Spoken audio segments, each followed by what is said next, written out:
राम कथा के बारे में वाल्मीकि जी द्वारा लिखी गई और बात हो रही है गुरुदेव हरि कथाओं की।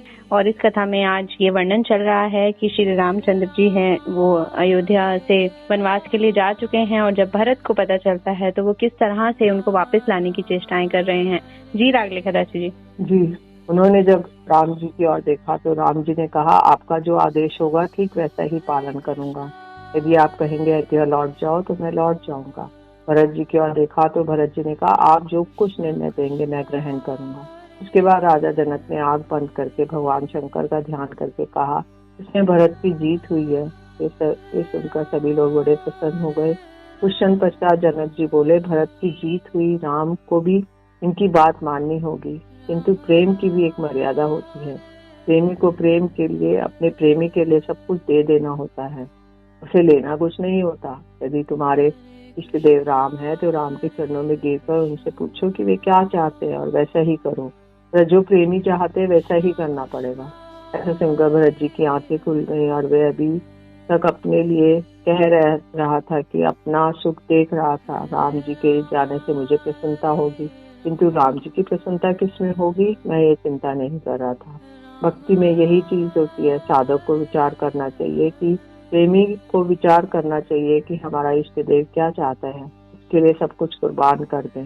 भरत जी ने राजा जनक जी के चरणों में गिरकर कहा, आप हमारे गुरु हैं, आज आपने मेरी आंखें खोल दी। उसके बाद वे रामचंद्र जी के पास गए और उनके चरणों में निवेदन किया, क्या करने से आपको खुशी होगी ये बतलाइए, मैं वही करूंगा। रामचंद्र जी ने कहा, देखो तुम्हारी तो विजय हुई है, इसलिए राज्य मैंने ले लिया, अब राज्य तुम्हारा नहीं राज्य मेरा है। ये सुनकर भरत जी बड़े प्रसन्न हो गए। अब भैया लौट जाएंगे, किंतु राम जी ने कहा, देखो राज्य अब मेरा है, तुम केवल प्रतिनिधि होकर 14 वर्ष के लिए इसकी रक्षा करो और 14 वर्ष के बाद मैं एक क्षण की भी देरी नहीं करूंगा, मैं तुरंत आ जाऊंगा। सुनकर भरत जी रोने लगे और कहने लगे, ठीक है आप अपनी पादुका दीजिए।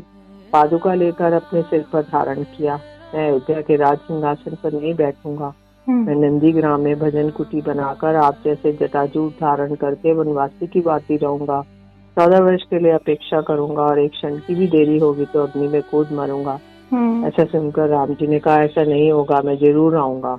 ऐसी प्रतिज्ञा करके भरत राम जी की पादुका को सिर पर लेकर वन से लौट आए और शत्रुघ्न से कहा, तुम अयोध्या में रहकर माताओं की देखभाल करो, मैं इसी नंदीग्राम में रहकर राज्य संचालन करूंगा। पादुका उनकी प्रतिनिधि है, पादुका का आदेश लेकर सब कुछ करूंगा। राजा जनक जी का विचार शुद्ध भक्ति का विचार है, उसमें बहुत सी शिक्षा की बातें हैं। तो भरत जी अब नंदीग्राम में रहकर राज्य का संचालन करने लगे और पादुका को राज सिंहासन पे विराजमान करा दिया और उन्हीं के आदेश से सब कार्य करते हैं। जी, बहुत ही सुंदर प्रसंग। और ये तो हम सभी जानते हैं, तभी आज भी भरत और राम जी के जो भाई का प्रेम था, जो भातृ प्रेम था, उसके बारे में आज भी हम लोग एक दूसरे को एग्जाम्पल देते हैं, एक दूसरे को उदाहरण देते हैं कि ये था भाई का प्रेम। श्री कृष्ण का सुदामा के साथ एक सखा का प्रेम था। तो इस तरह के जब श्री कृष्ण ने राम जी का अवतार लेके जन्म लिया तो भक्त हनुमान के साथ उनकी भक्ति का बहुत सारे प्रसंग जो है इस कलयुग में हमें शिक्षा देते हैं कि हमें भक्ति किस तरह से करनी है, भाई के साथ प्रेम कैसे रखना है, दोस्तों के साथ कैसे प्रेम रखना है। ये सारी जो उदाहरण हैं ये हमें अपने पुस्तकों, ग्रंथों से और इन लीलाओं से मिलते हैं जो हम जानते हैं। इस कार्यक्रम के अंतर्गत रागलेखा दासी जी से हमारे ग्रंथों में, हमारी पुस्तकों में, पुराणों में बहुत सारी ऐसी बातें हैं जो हमें शिक्षा देती हैं कि हमें किस तरह से अपना जीवन जीना चाहिए। और यही सभी कथाएं और प्रसंग हम जानते हैं इस कार्यक्रम में। तो श्रोताओं, आज के लिए बस इतना ही। इसी राम कथा को हम अगले एपिसोड में आपको सुनाएंगे, लेकिन आज के लिए हमें दीजिए इजाजत। रागलेखा दासी जी, आपका बहुत बहुत शुक्रिया हमारे स्टूडियो में आने के लिए। हरे कृष्णा। तो आज के लिए बस इतना ही। सुनते रहिए रेडियो मानव रचना 107.8 पर आने वाले अन्य कार्यक्रमों को भी। Feel good, feel live.